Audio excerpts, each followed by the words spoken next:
According to the NSA, Edward Snowden fabricated keys to obtain and exfiltrate top-secret information. To better understand how he successfully accessed areas he shouldn't have had access to and obtained sensitive information, let's use a kill chain analysis. The kill chain provides a good analysis of how adversaries attack organizations and is widely used by both military as well as information security professionals. By applying the kill chain analysis to Snowden's case, it's very evident that there were 3 key steps he executed upon to achieve his goal. Let's explore each of them. Step 1. Like every cybercriminal, the first step is to research the target, identifying the weaknesses and map out where the high-value data is. Edward Snowden was no different. Like every government contractor, Edward Snowden was issued with a common access card that included digital certificates and keys for him to authenticate onto the network. He was also issued with his own SSH keys for systems that he was responsible for administering. Using these credentials, Edward Snowden went about his investigative research, mapping out where the sensitive data was that he wanted to steal.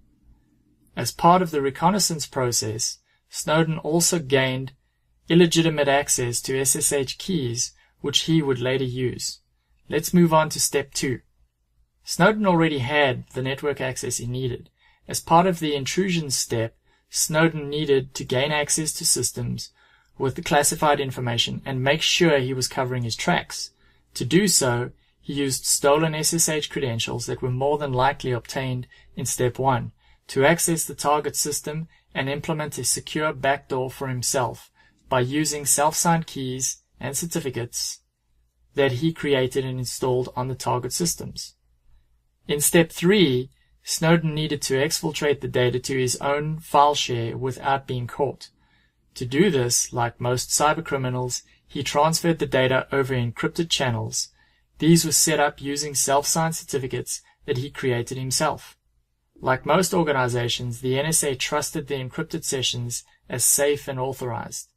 And because security solutions can't inspect encrypted traffic without the keys, there was no way to stop the exfiltration of data, unless, of course, the entire key and certificate population had been monitored for anomalous behavior, which it wasn't.